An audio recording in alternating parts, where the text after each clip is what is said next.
Rich Brown, Going on, brother? how are you? Staying out of trouble, working too much, not getting paid enough, the American Yeah, way. yeah, it's bad right now.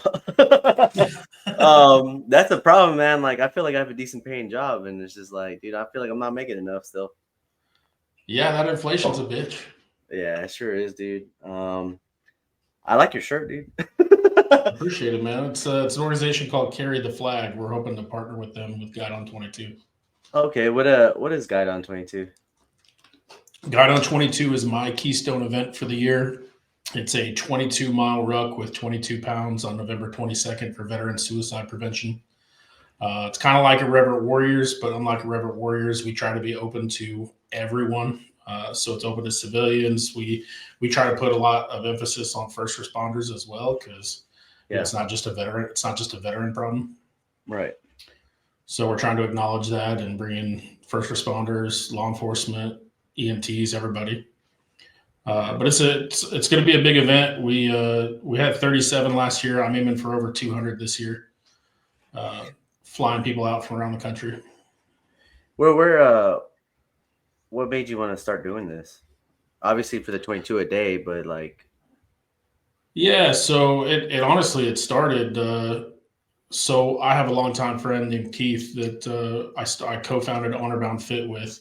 It was always his dream to open a CrossFit gym, and he did a bunch of contracting after the Marine Corps and uh, put away a bunch of money to do that. And then you know how things go. That money went into his marriage/divorce. And so, 2 Memorial Days ago, we met in the parking lot of Black Rifle Coffee to have our first free workout. And yeah, we were an audience and started our gym. And then we fell in love with rucking. I think rucking's a great form of fitness. It's not the Marine Corps doesn't put as much emphasis on it as the Army and Air Force do. I mean, we go on hikes, but we don't do like a standardized rucking qualification or something like that. right. Um, but it's a great tool for fitness. You know, you get into zone 2 cardio faster, you're less injury prone than running. So it's a great fitness tool. We wanted to get our gym members exposed to it, and we started off just doing like 3, 6, 9 mile rucks. And we said, you know what, November 22nd is a Saturday. Let's do a big cause, and we do 2 charity events a year, and so this is one of them. And just seemed like a good idea. Yeah, as much as I rucked when I was in the Army, I really thought of it more as like a esprit de corps more than like the fitness thing. Even though it is big, Yeah, big fitness, it's a aerobic event, but like it's definitely an esprit de corps event. Like you're helping out. For people that don't know what that means, it means like enhancing the morale of the unit per se. And you're right, dude. It's really good cardio. It's a really good workout, and you get to hang out with your friends. So yeah. That's what it's all about. Like I said, Reverend Warriors does a great job with it, but it's only for veterans, and so we wanted to open it up to everybody. yeah. It's important, dude. Like, it's good that you're doing something like that because the first responder community and the veteran community, they can kind of tie in together. People like to say they support people, but are they gonna pick up the phone at 3 a.m. in the morning when somebody's going through some stuff? Like Yep. we will, because we've been through certain situations like that, Right. and so yeah, dude. You joined the United States Marines, man.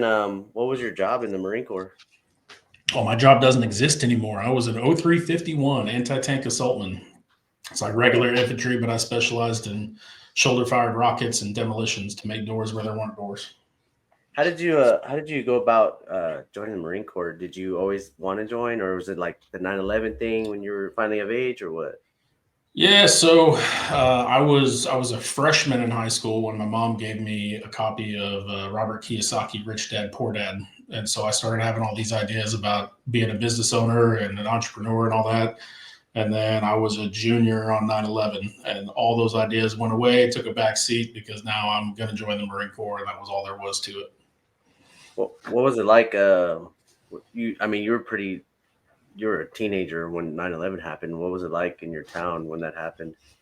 So I was on the West Coast. I grew up in Oregon and Montana, and in Oregon it was probably, I mean, it was before school started, and so I was seeing it on the news, and I remember asking my mom was in the kitchen. I was like, "Is this a movie? Like, what are we watching right now?" Hmm. And then to go to school, and everybody has their theories about what's going on and whose fault it is and all this kind of shit. But It didn't take long for me to just decide that, that's where I needed to be. Yeah. And the Marines was your first choice, huh? Yeah, my mom wanted me to talk to all the different branches, and so I was like, I'm going to be a Marine, but whatever, we'll do it. It's your time. I don't care. And so the first one we sat down with was a Navy recruiter. And I gave him the spiel and said, my mom wants me to talk to everybody, but I want to join the Marine Corps. And he looks at my mom and he's like, let him join the fucking Marine Corps. So that was it. Yeah. Hey, well, that's pretty cool. Did they let you pick 0351? Yeah. So I scored high enough on the ASVAB that my recruiter was like, look, you can do anything you want to do. Yeah. And so I was like, all right, I want to fly helicopters. He's like, you're not going to fly helicopters. Yeah. I'm like, why not? You just said I can do anything. And he said, well, you have a 1.89 GPA and you've already told me you're not going to college and only officers fly. So you're not going to fly helicopters. I said, all right, I want to drive tanks. And he's like, you're not going to drive tanks either. I was like, why not? It sounds like you're feeding me some bullshit. Like, why can't I drive tanks? He's like, because this isn't the Army. The Marine Corps has like 12 tanks. You think you're going to get one? So I was like, all right. I said, so what should I do then? He said, well, why do you want to join the Marine Corps? And I said, well, I don't want to have to sit down later in life and think that somebody's fighting for me and my family and my rights when I had the opportunity to do it for myself. He's like, well, if that's your reason, then you belong in the infantry. And I was like, all right, I think you're just trying to fill a fucking quota, Mr. Recruiter Man. he's like, well, think about it. If you're not in the infantry, if you're not the one kicking the door in, then you're just supporting the infantry. So if that's why you want to join the Marine Corps, then your place is kicking the door in. And so I joined the infantry. And so when you go in infantry in the Marine Corps, you're an 03 Alpha, which is open contract infantry, basically, because there's specializations within the infantry. You can go machine gunner, mortarman, etc. Yeah. And so when you get to the School of Infantry after you've graduated boot camp, then you do a couple of weeks. Then they sit you down in an auditorium and they explain the different subdivisions of being in the infantry. And they said, who wants to shoot rockets from their shoulder and make their own explosives? And I about had a fucking panic attack trying to raise my head higher. So it was over. Did you what month did you ship off to boot camp? I left 4 days after high school graduation, so it had to have been May or June. Oh, 2002? 2012. I'm sorry, 2004. Oh, 2004. Okay, so 2004. Yeah. Where did you go? Were you a Hollywood Marine or were you a? Yeah, so if you're west of the Mississippi, you go to San Diego. Okay, how did you like it? I loved it, honestly. Like I was that super boot, right? So the physical part of it was nothing. Like I'd played football and wrestled all the way through high school. Like no amount of the physical conditioning was affecting me at all. And once you realize that it's just a game, it's just a psychological head game that they're playing with you. Like it's easy as shit. And so I was the super boot. I wanted to be the honor grad. I wanted to be the guide that gets promoted to E3. So I had the fire watch open, waking me up 2 hours early every day so I could fold my sleeves and iron my uniform and all that shit. No one would be going to the obstacle course. I'd still iron my camis every morning, that kind of dumb shit. Yeah. Honestly, I felt the same way when I left to basic training or boot camp. Like I played football, so it was pretty simple. And as you stated, like it's just a mind game, really. Like they're just trying to get into you and try to get you frustrated. But like honestly, I felt sports was harder than freaking that. To be honest, the physical part. Physically, absolutely. Yeah. So when you become an 03 Alpha, like they start separating you guys, man. And what is like day one like when they're like, hey, you're gonna be the anti-tank person?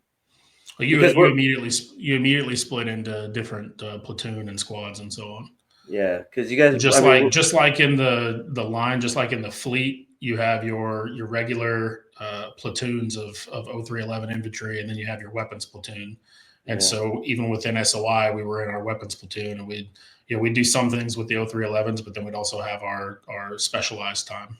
Yeah, you guys are a very important job in 2004 because we're talking about the surges that's happening, and granted, we didn't use tanks or anything like that, but like just being in the infantry during like the Iraq and then with the Afghanistan still going on, it's very important to have like guys that actually want to be a warfighter, Yeah.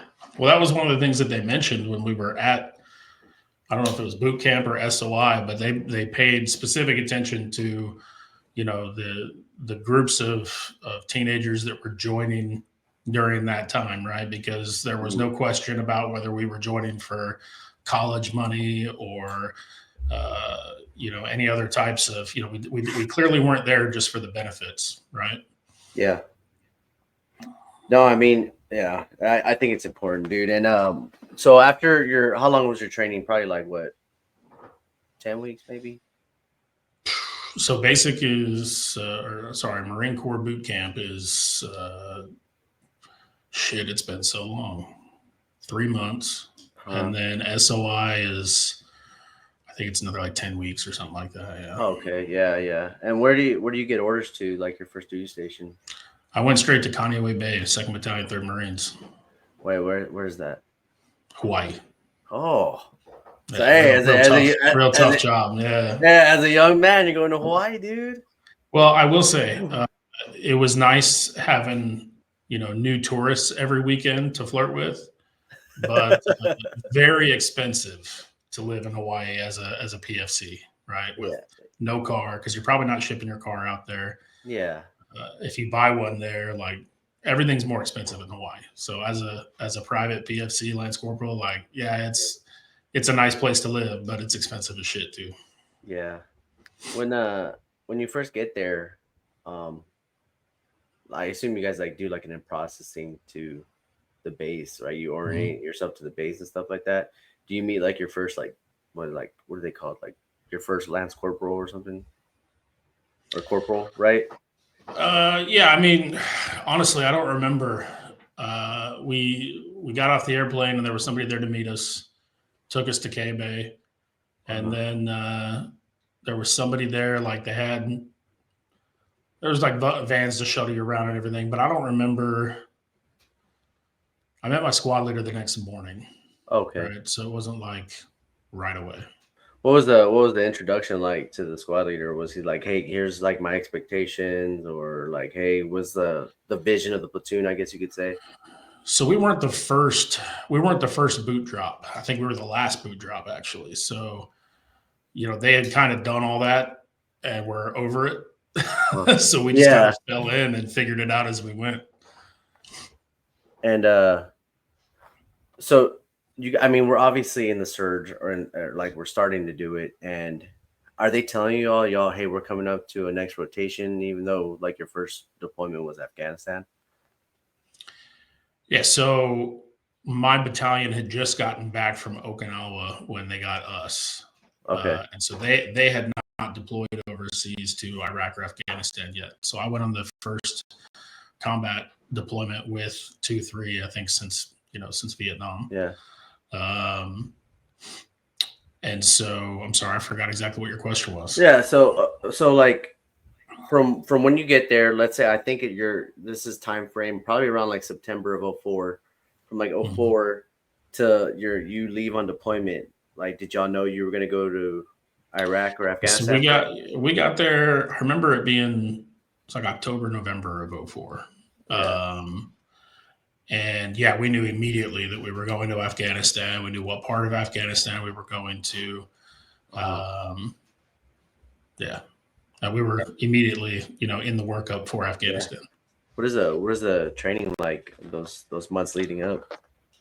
So, it was interesting because I did Afghanistan and then Iraq, and so I got to see the contrast of the way that we were preparing for each battlefield, right? So, Afghanistan, we were doing more like the Big Island of Hawaii, 29 Palms, with a focus on like March Air Force Base and more like desert training, Yeah. more austere conditions. Whereas then preparing for Haditha for Iraq was more mount training, urban warfare, that type of thing. Hmm. And when you are, do you feel like the training is good? Obviously, you're brand new into the Marines. Do you feel like it's like preparing you? Like these guys, have anybody's been overseas? Like, not from that division or the division, obviously, but like at the PCS there, did they ever go? Yeah, so where we got our training at 29 Palms, March Air Force Base, and so on, we were getting training from guys who had been overseas, who would Hmm. come back and they were doing the lessons learned thing, Yeah. right? So it was definitely an informed education. Dang. So like the majority of your battalion at that time didn't ever deploy to Iraq or Afghanistan Mhm. yet. Like there's barely Right, anybody that's ever been there. right. Damn, that's got to be to me that's wild because I mean when I joined the army, I mean people already had like 3 or 4 deployments, so I can imagine like as a leader, like I'm trying to hey I gotta lead these Marines into battle, and I've never been there. It's kind of Sure. spooky. Well, I think every lieutenant deals with that, right? Every lieutenant Yeah, coming from the basic school or whatever it is in the other branches, right? They're coming from college and their initial training to now I'm going to lead people in combat. yeah. And, It's and imagine the dichotomy too of being a lieutenant who's just come from the basic school or just gotten their formal training, and now they're going to go lead guys who have been overseas 2 or 3 times yeah, and they've never seen it, right? But they're in yeah, charge. yeah, yeah. They if they have good NCOs though, they'll lean on them. You know what I mean, and then Oh, they'll absolutely. they'll show them the ropes. Yeah, so my whole second enlistment, I spent 4.5 years teaching at the basic school here in Quantico, Okay. and I taught second lieutenants, and that was one of the number one things that we imparted on them was like, look, swallow your pride, don't create this fake bravado for them to poke holes in. Just admit the fact that you don't know what the fuck you're doing, and you'll figure it out as you go. Yeah. The last thing they want is like someone to die in action, and it's because they didn't want to listen or something like that. And it's important, dude. Like, but like, I can't speak on the Marines' behalf, but like the Army's behalf, they're promoting these dudes so fast now. It's like they don't even know. I'm talking about the enlisted. They're promoting them so fast. It's kind of like, do they really even know what they're doing either? It's a weird situation. Yeah, yeah. um, so when you get orders to Afghanistan, like, where do you find out you're going? Where do we figure out that we're Yeah, going in like Afghanistan? yeah, like the region of Afghanistan. So we were in the Korengal Valley. If you're familiar with Marcus Luttrell, Lone Survivor, that whole story, that Yeah. was we were the unit at the end of that movie that comes in and saves Marcus. That was our AO. Uh-huh. We were at Camp Blessing, the smallest, most remote outpost in Afghanistan at the time. It was named for an army soldier named Blessing who had been lost there. Mhm. Um, really austere environment. Yeah. Where do you guys go first before you get to Afghanistan? I think we stopped in Kyrgyzstan on the way there. Okay. And did you know that you guys were going to be on that small camp? Yeah, yeah, I think we Okay. did. Like Now what that is was going that was my platoon, right? So my Yeah. platoon reinforced with Afghan special forces were there Yeah. at Camp Blessing. The rest of our company was at Asadabad.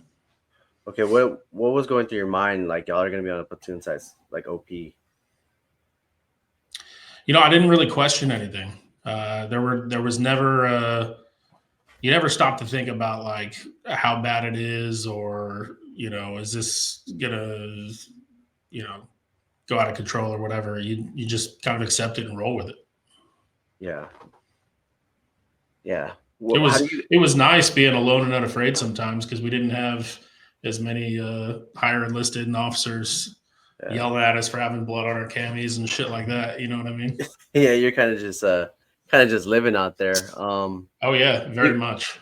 do you guys take a helicopter to there? Is that how you guys get there, or do you have to drive? We trucked in the first time.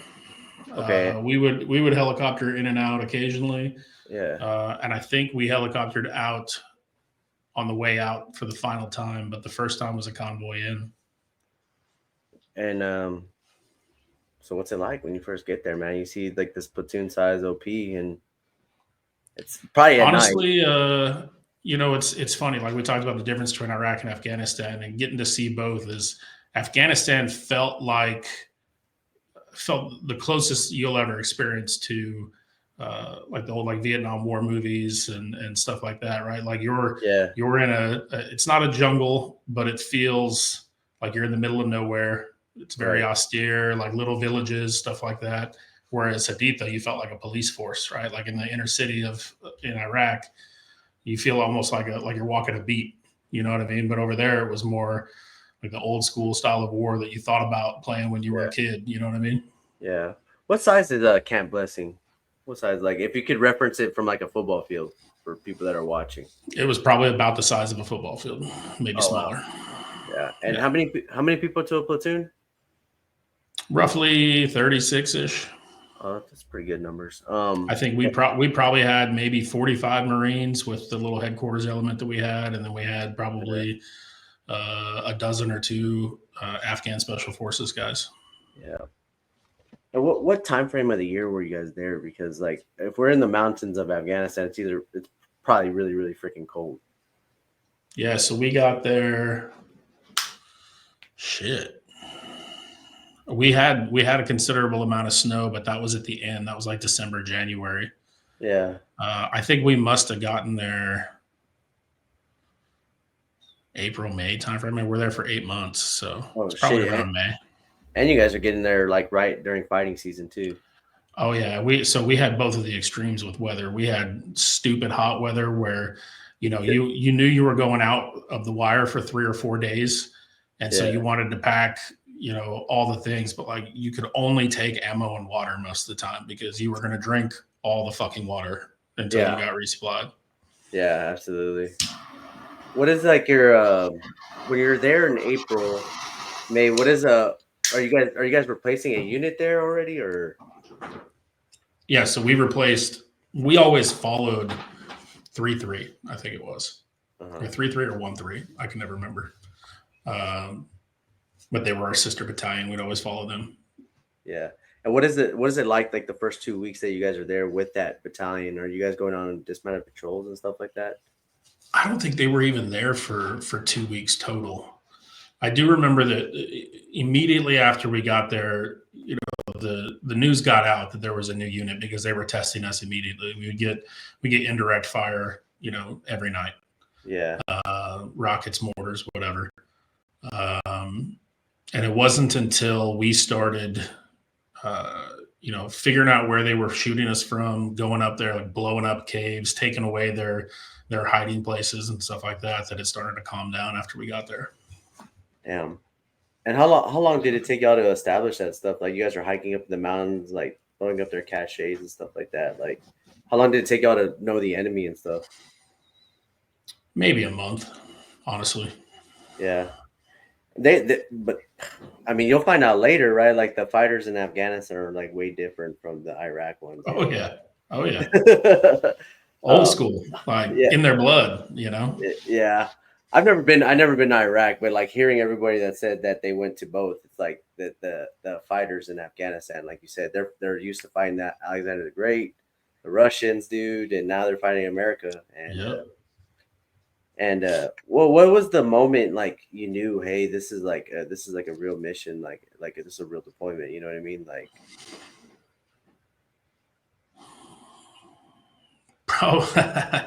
So I think it was first or second night we were there. We took indirect fire, yeah, and maybe it wasn't that soon. It's been fucking 20 years now. yeah, But we took indirect fire. We manned the walls, right?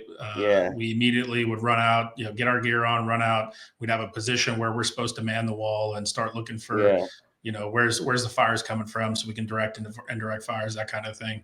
yeah, And my spot was on the wall, right next to a Dushka anti-aircraft gun.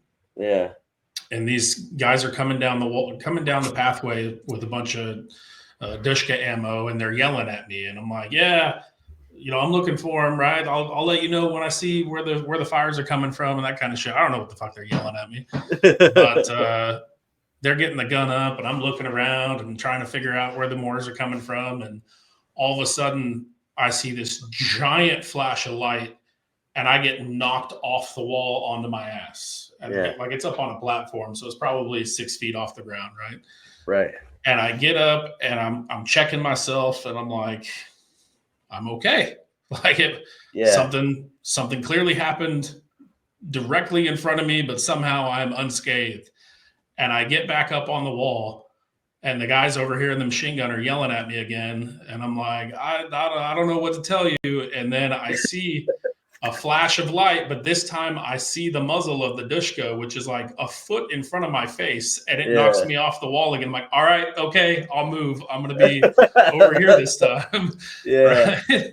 So it was a learning experience, like right off the get go. Well, Right. what was your main squeeze over there? Were you shooting the M16 or did you have like a saw or something like that? So I had in Afghanistan, yeah, it was mostly the M16. I carried the shoulder fired rocket launcher, Yeah. um, but I never got to use the damn thing very often. Right, it felt more like punishment than anything. Yeah. Did you actually get to shoot like one of those missiles, dude, or anything like that?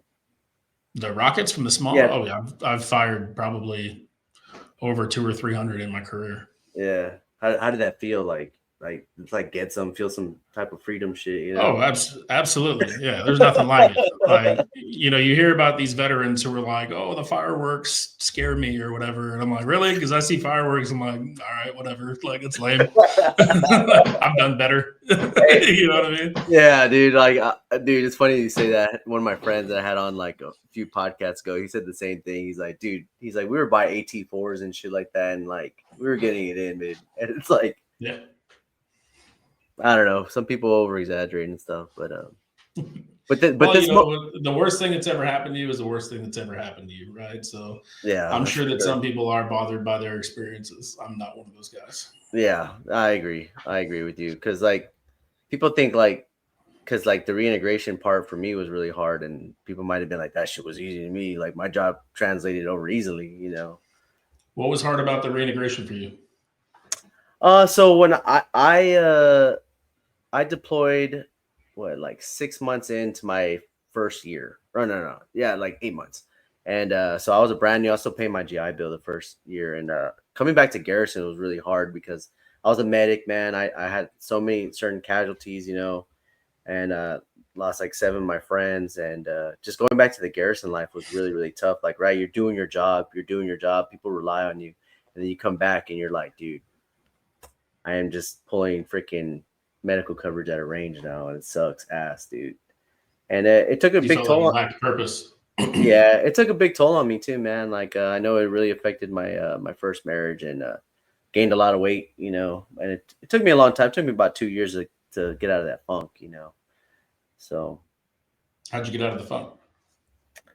um, you know, I obviously I did the whole behavioral health thing, you know. I did a lot of marriage counseling, and I just one day I was just like, you know, I don't think my best friend that died over there would want me to be a piece of shit. So I started actually playing the game of the military, and actually putting myself first before a lot of people, and that's the way it was just going to be, and I ended up adapting to it, and it ended up being pretty easy for me after the fact. But that first 2 years, you know, it really sucked bad, and I think people that need to get out of the funk, you know, they really just got to take a lot of ownership of it first, and then find ways to deal with it, you know, with people or your family or something. You know, you got to talk about it. Yeah, so I dealt with a similar kind of transition when I got to Quantico. You know, the tempo is much slower when you're instructing, right? The Yeah, tempo is nothing compared to being in the armed force in the combat arms. yeah, You know what time you have to be to work. You know what time we're getting off. You can plan things for the weekend. Like you have an actual schedule. So it's a complete culture shock, so to speak. You're still in the military and you're still performing a function, but it's not anywhere near the same as being in the fleet. yeah, And so for a lot of guys, they come here, they come to the basic school to take a break, or they go do an MOS like recruiting or whatever because they feel like it'll be a break from combat arms. And for some people, it is. Um, but I was able to get a second job. Like I had such a consistent schedule at TBS that I was able to get a job outside the back gate. yeah, And I started I sought professional help through the Navy medicine because I felt like, you know, going from Iraq and Afghanistan, where you're leading troops in combat, you're making decisions for, the lives of other men, holding your brothers as the life leaves their body, and Yeah. dealing with that kind of stress on a daily basis, and then coming home and trying to fit into a society where it's perfectly normal to have to take an anti-anxiety pill before you go into 7-Eleven because they might not have a cherry slushy and that could really fuck your day up. It's hard to empathize for that guy. You know what I mean? Like, we're not Yeah. living in the same reality. You know what I Yeah. mean? 100%, dude. Yeah. And So you're asking. I saw a psychologist because I felt like I was broken, like I had no empathy for my fellow fucking human. Yeah. And I don't want to feel like a heartless piece of shit. No, yeah, I don't either. And that too, man. Like I really took ownership and been like, I can't treat people a certain way because I'm fucking mean or being an asshole for lack of better terms, and people don't deserve that shit. Especially when I had when I had my kid, man, I realized I couldn't be that person anymore. And that I think that it was the main thing, especially when I got out, was like I'm living to show her what a good person is supposed to be like, even though I've been through hell and back. It's the right thing to do. And like you said, people need professional help, or you could just talk to a friend, like someone that can relate to you. Yep. So I've seen a lot of guys make the transition from the military to law enforcement, and I've told anybody who will listen, like, I don't think I could do that, right? Like, I miss being in combat. I miss being in that kinetic type of environment, yeah, but I don't think responding to domestic dispute calls on a nightly basis would be good for me. I think it would probably wear a hole in my heart. I wouldn't be the father that I am now. You know, yeah, absolutely. I have the utmost respect for those guys because I could not do it. Yeah, it's probably a really tough job, man. It's a high stress because you're talking about like like you said, people's hard, and that's their hard, and they're pouring that stress on you, and then you got your own freaking problems, dude. So it's extremely difficult. Um, so how do you feel at this point in your career of like, hey, I'm doing my job, like I like doing this. Like, how do you feel? At what point in my career? On your first deployment of in Afghanistan, like, hey, like y'all do 7 months, right? 8 months, yeah. Eight I think months. it's supposed to be 7, but it always turns into 8. You know, Yeah. we do So, like 8 months in country, 6 months back, and it balances out to 7 somehow. so how do you feel like as an infantryman? Like you're like, hey, I did my job, dude. Like that's like people think it's crazy, right? Like, hey, we're going to war to shoot people, but like that's doing your job.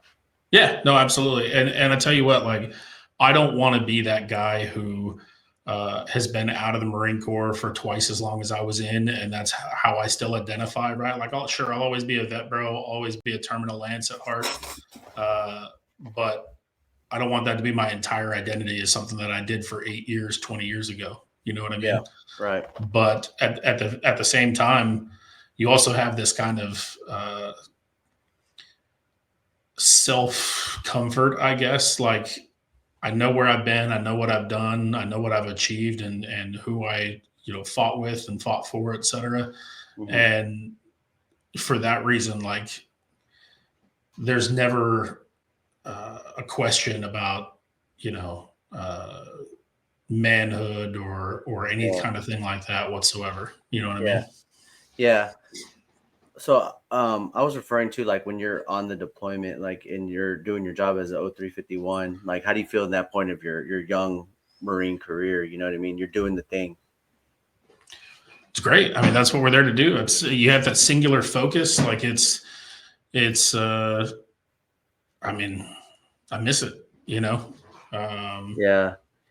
you're Did just that you're just content, right? Like, you're doing exactly what you want to do. yeah. Did that motivate you to want to continue to stay in or anything like that? Because I mean, I don't know Yeah, how. I would have been a career Marine if I could have. Yeah.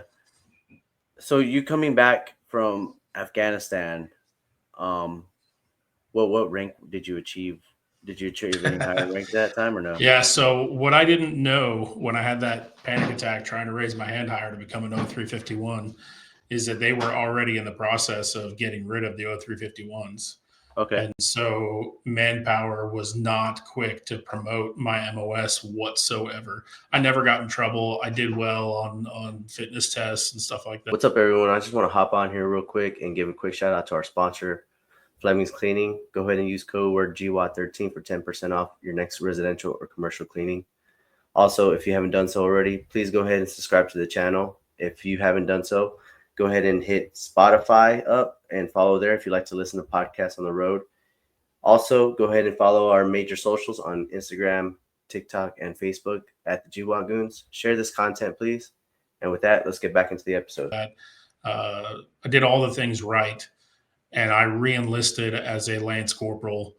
And 4 years later, I was getting out as a sergeant, but they promoted me to sergeant 6 months before my EAS, so they didn't have to pay me a severance. So I never got above E5, and it wasn't because of my performance or my behavior or anything. It was just they didn't need my MOS anymore. Yeah. So when you were a lance corporal and you're still in Hawaii, what is that like? What does that entail? Are you getting groomed to be like, hey, I'm going to be a team leader or anything like that?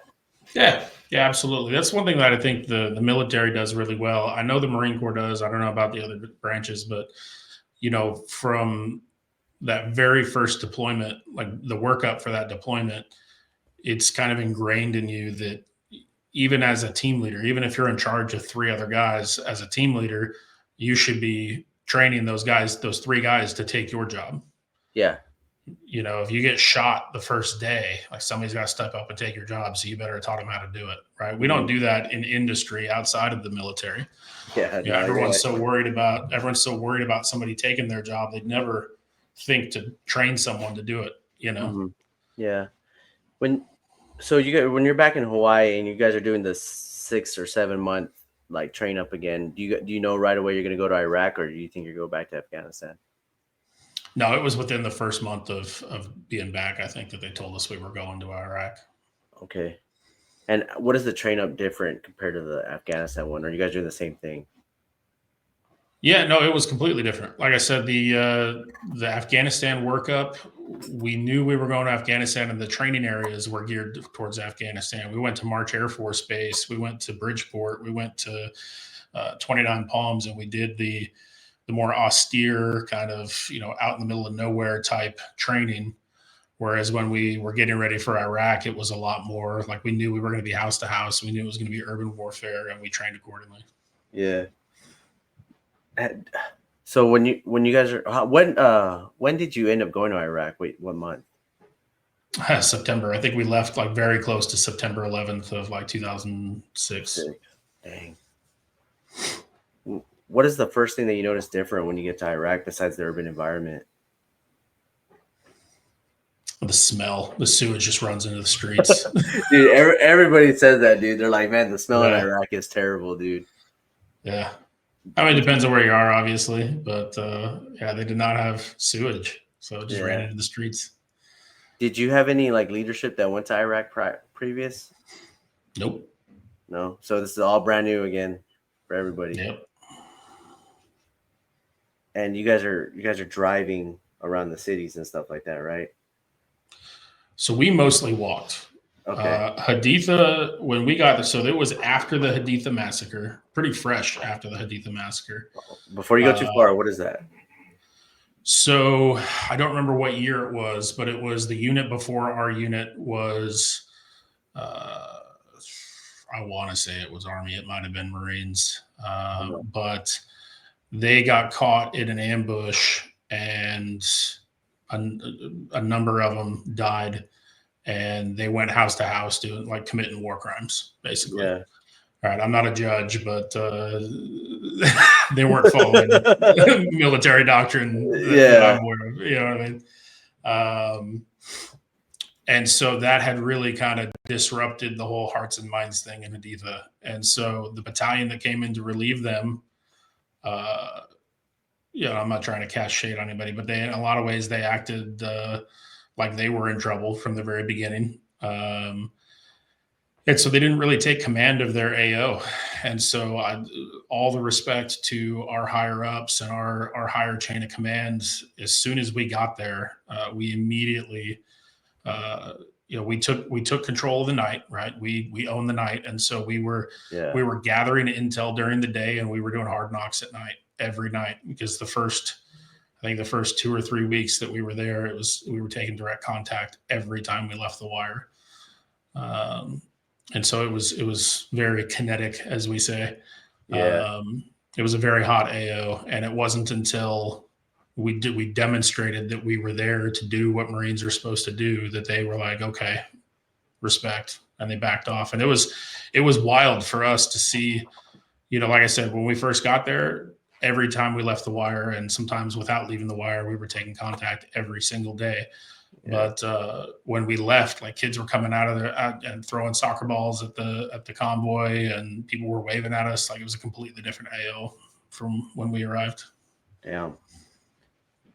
So yeah, basically, you guys you did the show of force. That's what you really did. Like, you know what I mean? Oh yeah, like yeah, it shows what the power of the U.S. military can do. right. And so were you guys taking a lot of small arms fire, or was it like IED stuff? Oh yeah, both. Whatever they could throw together that day. Sometimes it was just random pot shots, little bullshit to test us. Sometimes it was full on IEDs and complex ambushes. Mm-hmm. Just roll the dice. Damn, dude. Yeah, I talked to a lot of people that were in Iraq, and they're like, dude, it was a lot of kinetic activity. You did a lot compared to, like, I don't know if you've seen that Warfare movie. Yeah, Yeah. yeah. I thought it was great in that it was. It didn't really seem to follow like a typical movie structure of like a rising action and all that shit, but it was that literally was like every single day in Hadith, Iraq. Yeah. My friend, he was actually part of the Blue Spaders that when it rescued those SEALs, and he was like, dude, it was worse than what the movie depicted, obviously. But Right. I couldn't imagine, especially with those what are they called? Those EFPs or something? The electric form penetrator, Yeah, that hot copper or whatever. explosively formed penetrator. Yeah, we Yeah. didn't see a whole lot of EFPs. We saw a couple while we were there. Uh-huh. Most of what we saw was just typical IED type stuff. Yeah. We did so January 23rd, 2007, a day that my lieutenant told me I would never forget. And I think because he told me I'd never forget it, I've never forgotten it. But I was supervising Iraqi police at a vehicle checkpoint, and a 13-year-old boy drove his grandpa's truck up to my position and detonated a bunch of rounds and explosives in the back of the truck. So the kid died. The Jersey barrier that I had my foot resting on was like just turned to dust. I was thrown like 10, 15 meters through the air. I landed on top of the two Iraqi police officers and scooped them up and ran into the checkpoint. But they were both medevaced. One had arterial bleeding, like femoral artery bleeding. Another one, he was banged up, but I don't remember. They both survived, and I survived. I was shook, but at the Yeah. time we just said it was just a mild concussion. And then after I got stationed at Quantico, they were like, "Nah, you have fucking brain damage, Yeah. retard." So, Hey, I was just gonna yeah. ask you, man. So like the medic was like, hey, just freaking hey man, just see if you can do this, and then you're like, hey, let's get you back out there. Well, the thing is, I had played football for 7 years. I wrestled for 5. I taught the Marine Corps martial arts program. Like, I've been hit in the head more times than a homophobic bouncer at a fucking lesbian biker bar. Like, I've had a lot of concussions, and so Yeah. and so I know all the questions that they ask when you have a concussion, and I know exactly how to answer them. And so I wasn't like dishonest with anybody, but I know what I'm doing when you start Right. asking me those questions. Uh-huh. So it probably skewed the results a little bit. It's funny. And I mean, shit, dude, you got injured as much as the Marines, I guess, wouldn't want to say, but you did get injured. And did you do you feel like, hey, like this is worth keep doing, like after that moment, like Yeah, being like I in the said, I Marines? would have been a career Marine. Yeah. I absolutely. So the reason I went to the basic school is because I had ideas about going through MESEP and becoming an officer for the Marine Corps. Oh, okay. But I wanted to see how the other half lived first, right? And see, is this really Yeah. something I want to do? And so I got my answer at the basic school. And what I found was that, even as a lieutenant colonel and, higher in the Marine Corps, you're still taking instructions from somebody else. You have to spend, I could not have gone through MESEP, gone to college, and then put in another 15, 20 years and gotten to the rank where I could have made significant change. Yeah. I don't know if you're familiar with Lieutenant Colonel Scheller, but he wrote The Crisis of Command after the Afghanistan withdrawal. Uh-huh. He was the one that was court-martialed, and now he works under Pete Hegseth, thank God. But Yeah. he really, in that book, Crisis of Command, he talks about what I would call intellectual nepotism, right? Yeah. You Right. don't get promoted above a certain rank unless you toe the line, and you say all the things we want you to say and do all the things we want you to do. And so it really, that became apparent to me even as a corporal at TBS. Yeah. But when I was diagnosed with brain damage with TBI, and they told me I wouldn't be able to reenlist, I wasn't Yeah. crying over it, but it was a kick in the gut for somebody to tell you like you can't do the Yeah. thing you planned on doing for the rest of your life, or you're not capable of leading Marines anymore. That's a fucking knock to the ego. Did you, like, when you were a corporal and you signed up for that school, did you think like your 2 deployments were going to help like the future Marines coming up and everything like that? Yeah, absolutely. And it did, I'm sure. I had a real positive experience with a lot of the lieutenants that I taught. And then I got to run into some of them as captains and lieutenant colonels. And Yeah. for them to still remember you and recognize, Yeah. that you were there and taught them, and that kind Yeah. of, it's very rewarding. Yeah. And you said that your moment when you were at I think, how you got help. When was that moment for you? Like, did you just notice a gradual increase of like stress or anything like that, or it was just like a quick moment? No, so I had I had been diagnosed with TBI already and told I wouldn't be able to reenlist. And I was helping out at the officer candidate school and ran a PFT, and I got my foot caught in a pothole and tripped. Yeah. And when I went to BAS, they were like, they were asking all these questions, and they asked if I had a headache or if I'd had a headache. And I said, well, I've had one for like a week, but it's whatever. And they said, we're going to send you up to Bethesda for more testing.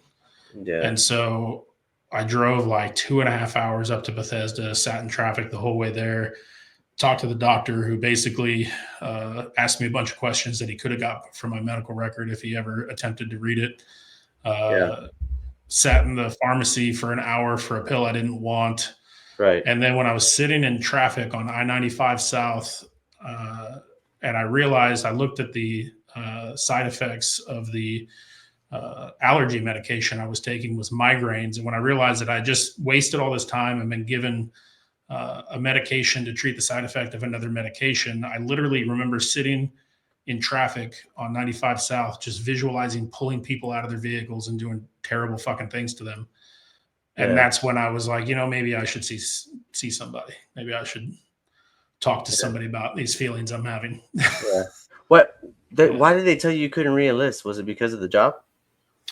So my traumatic brain injury, one of the symptoms that I have is intrusive memories. And so the easiest way to explain it is the way that they test for it. So if you read a list of 20 words to me over and over again, eventually I would remember like 14 words that are on the list. And I Yeah. would knowingly forget 3, but I would honestly remember 3 words that were never on the list. And so it's like my brain realizes something belongs in that box. And it's like, fuck it, I'll throw this in there. Yeah. Uh, and they were, they weren't wrong in saying that, that presents a situation where if you're receiving information over the radio, whatever, on the battlefield, you can potentially repeat it back to other people incorrectly, pass bad Yeah. intel that gets people hurt. And so I didn't really like that idea at the time, but Mhm. I think they made the right choice. Yeah. Man, it sucks too because like you dedicate a lot of stuff to the organization, and when they do tell you some like gut punching things like that, like, hey, you're just not cut out for this part of it anymore. Well, I think, veterans especially, but men generally, we tie a lot of our self worth and our self image around our ability to protect and provide for those people around us. Yeah. And so I think that's why men don't typically go to the doctor, because they don't want to be told that they're broken. Yeah. But when you tell another man like, hey, you are kind of broken and incapable of doing that thing. And the Yeah. older and fatter and more broken I get, the harder it is to hold on to that. I was 22 and a badass once. Yeah. Yeah, it's hard. I mean, when I hit my 30 years old, man, I was like freaking punch in the face. I'll tell you right now. Um, uh, when you talk about like the mental health part about it, when you go over there for your TBI and everything like that, like, do you start becoming okay with the fact that you're not being okay, or does that take effect later? Yeah, I think I've generally accepted it as it comes, but yeah, you get kind of more comfortable with uh, the overall results with time, if that Yeah. makes sense. Yeah. When you were on the very tail end of the career, like you're like, hey, I have to. They're gonna chapter me out. I don't know what they call it in the Marines, but they're gonna kick you out basically, and it's against your will, right? Because you wanted to be a career Marine. Like, were you kind of like, how were you feeling? You know what I mean? So, like I said, I knew as a freshman I wanted to be an entrepreneur. I wanted to start my own business. I wanted to go do my own things, and so after the diagnosis of TBI, after they said, like, look, we're not going to kick you out. You can continue to teach, but we're not going to let you go back to combat arms. We're not going to let you reenlist to lead troops in combat. That gave me about 3 years to start figuring out what I was going to do after the Marine Corps while I was still on active duty. Oh And so wow. I started my first business with 2 years left in the Marine Corps. Hmm. And when most Marines are getting out and going to job fairs to figure out what their next career is going to be, I literally the week after I EAS'd, I was in a job fair, but I had a table because I was recruiting other veterans to come out and work for me. Yeah. It was easy for me because I had so much time to transition, and I wasn't wasting any time to figure out what my next purpose was going to be. That sounds really good, man. Like you said, the purpose, because I mean, they told you the thing that you love the most, you couldn't do anymore, but you had some time to figure it out. I'm pretty sure, like along the way, it was kind of bumpy, right? Like you felt kind of resentment or anything like that Oh towards yeah, the if end? I would have been one of these unfortunate guys who gets so critically injured overseas that they come back and are immediately separated, Uh-huh. that's got to be a completely different type of experience and much more difficult transition to accept that. I can't relate. I don't I can't begin to say that I understand how that feels. Um, that wasn't my experience. Yeah. What was your first business that you came up with? So I started a I well so I was a bouncer in Hawaii. I was a 19-year-old bouncer at a bar that I wasn't old enough to drink at. And when I got stationed at Quantico, I got right back into the same type of work and started bouncing. And so right around the same time that I was diagnosed, I was training to get into cage fighting, but I was also bouncing at two different bars out in town. And I started getting approached by bar owners and managers to, they're like, I want you to come lead my security team. And so eventually I said, I'm not ready to leave here yet, but I could hire, train, schedule, and manage a team from a distance and come by and quality check them every once in a while. And so my first company was Accolade Security Network, and we were just nightlife security around Fredericksburg, Virginia. And within a year, we went from bouncers to retail work to providing unarmed security officers and access control at top secret government research labs in Northern Virginia. Whoa. And then we grew that business within 4 years to about $1 million in sales per year. And then I was acquired by a company called Arrow. Oh, so you said acquired? Yeah, so they basically bought my company and bought the contracts, bought the employees, and we just became a part of their company. Oh, okay. Cool, cool. And I mean, I see that you're doing what is it called, Left Witch Global Protective Services now. Yeah, so I was with Arrow for a good amount of time and Yeah. made a solid effort to be a part of their team. But part of being a veteran, something about not being able to follow bad leadership, and so it was around 2021 that I said, I don't think we're going in the same direction, and so I'm going to start my own firm again. And I started Leftwich Global Protective Services. Leftwich is William Groom Leftwich was a lieutenant colonel who died in Vietnam. His statue was outside of the basic school. The lieutenants call it the Follow Me statue, but it's Lieutenant Colonel William Groom Leftwich. He was a badass. He was the absolute example of combat leadership, and no one's heard his name. There's no movies about him and all that. So I was like, you know what, I'm going to name my next security company for him. Well, how do you like recruit like people? Like, what are you looking for? Well, at first it was just law enforcement, military, and EMS guys. That's all I wanted working for us. And that was nice because even if they were dirtbags, you knew what to expect from them, right? Yeah. With the civilian sector at the time, it was a little less, of a known. I didn't know what to expect, and so it was comfortable for me to hire mostly veterans and some law enforcement EMS guys. Then I started to realize that if you want to grow at any kind of desirable pace, that's a very limited pool of people to draw from, not only that have that background, but want to do that kind of work. And so I started opening up, and then I started to realize that, not all of our strengths are strengths. Some of our strengths are weaknesses, right? So if you take a guy who was kicking doors open in Fallujah and then put him in a car in a parking lot of a Lowe's for overnight construction because, they're going to have the alarms turned off and stuff. So you just got to sit in a car. That guy does not give a shit, right? Like, I am the bump in the night. Who's going to come over here and harm me? Whatever, right? He's in Netflix, YouTube, whatever, within minutes of showing up for post.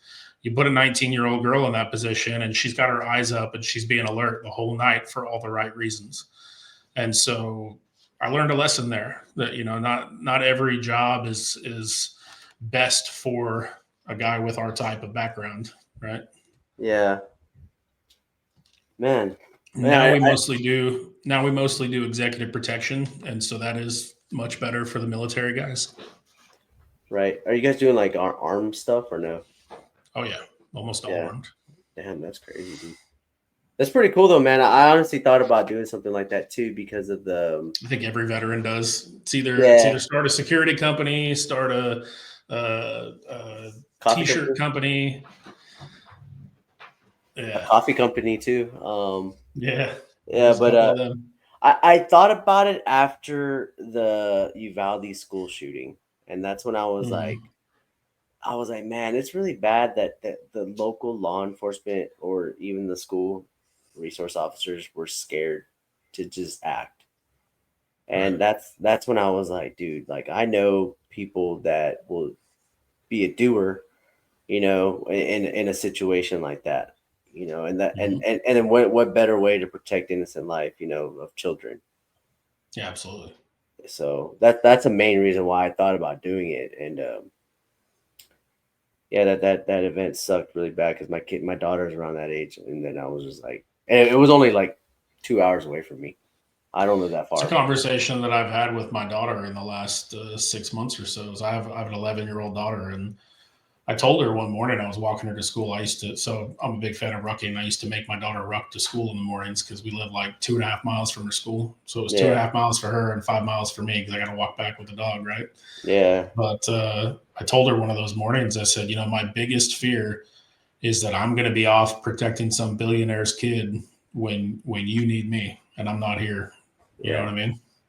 No, yeah, you're absolutely right, dude. And then, like, by the time you get notified for something like that too, it's like, damn, how much time do I actually have to get back? Right. Especially when we're usually working at least an hour from where we live. Oh shit. So you don't have to get too far into it, but like, how do they go straight to you and they hire you and they're like, hey, I don't need like 5 guys, or like, you know what I mean? You talking about for executive protection work? Yeah. No, it's almost all the executive protection work in the United States is done by roughly 5 companies. And they've really got the market figured out, right? They work with the family offices of the executives or celebrities. They know exactly how to market to them. And so they really control the market. And then the rest of us tend to kind of eat their scraps. And so They sub work out to us when they can't handle their workload or they have a new client that they can't take care of or whatever. We move in and help them with that. Oh, that's that's pretty interesting. I honestly didn't know that there was like a big powerhouse for executive protection. Honestly, There's a but couple. It used to be Gavin DeBecker. Gavin DeBecker now only has a couple of contracts that he wants because he sold the rest to Crisis 24. okay. Crisis 24 is one of the big players. Allied Universal. There's a handful of them. Oh yeah, I've seen Allied Universal around here a lot. Yeah. Um, how do you? So since you were hiring veterans and stuff like that, were you trying to help them like the reintegration process? Were you doing all that like just trying to help them Yeah, out? absolutely. And even more so with, we try to convince young Marines like, hey, look, we have this job where you're going to sit at a desk and it's just access control. You're just making sure that people coming into this building belong here. But most of the time, you're sitting around not doing anything. So use this time to use your GI Bill, go to college, sit at this desk and do your college work, and you'll get paid 20, $25 an hour to do it. That was, I really enjoyed being able to provide that for a lot of the young veterans getting out, helping Yeah. them with that transition.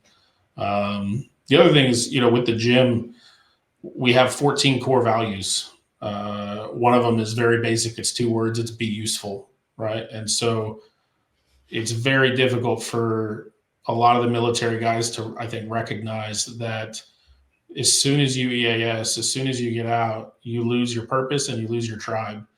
And the Yeah. sooner you can figure that out and figure out how to overcome that, the better off you're going to be. Because a lot of guys, they're perfectly comfortable with saying, oh, I'm going to use my DD-214 as rolling paper and I'm just going to play video games and check out from life and collect my disability check and just fucking chill.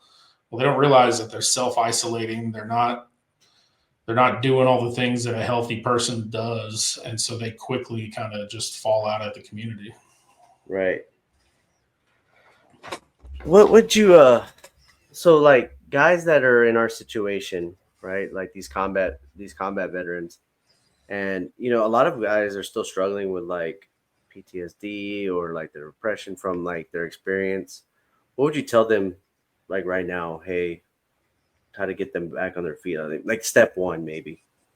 Step one is don't take SSRIs because that's what the VA is pushing right now. Is everybody Yeah. should be taking SSRIs and it's a fucking disaster. Uh-huh. There's no informed consent. No one should be medicating that way. You Yeah. have a higher chance of committing suicide on SSRIs than if you're not taking them.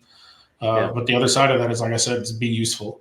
Uh-huh. That you're most likely to remove yourself from society through either suicide or homelessness because you feel useless. You feel like you don't have value.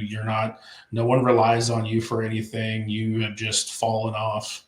And the more that you can immediately kind of take ownership of that and say, I'm going to find a way to Yeah. give myself value, to feel like I'm providing for my fellow man. That's why we call it Guidon 22, right? The Guidon is a symbol for us in a number of different ways. For one, the Guidon was the first way on the battlefield before modern radios, before any kind of modern communication. The Guidon was the first way that we said, "Hey, I'm here. I've got your six."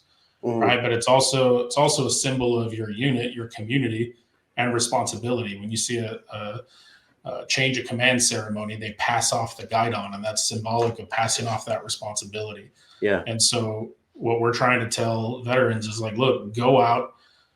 Like I said, don't be the guy who's just going to smoke weed and play video games for the rest of his life. That's not the guy who stood on the yellow footprints. It's not the guy who raised his hand and swore to defend the Constitution. Remember who that guy was. Find a cause to rally against in your community. Pick up Yeah. your Guidon and lead. Yeah. Hell yeah, dude. I mean, you've hit the nail on the head. Like this whole thing, it's like about purpose, and like you said, be useful. I mean, without a purpose, you're not gonna be useful. You know what I mean? So, No, um, and I think what you're saying too, it's like it's not just useful for the veteran community, but like there's a lot of like I hate to offend whoever watches this, but like the men thing, like men are losing sight for a lot of stuff. yeah, So, but yeah, Rich Brown, I really appreciate this podcast. Yeah, I know you're super busy, and we made it happen pretty quick though. Nah, man, I appreciate it. Do you have any questions for me or anything like that, dude? I don't think so, man. I appreciate the time. All right, Rich Brown, ladies and gentlemen, thank you so much for watching this episode. Once again, please subscribe, share this content. If you have anybody that you wish to get onto the show, please send them my way. And with that, we'll catch you on the next episode.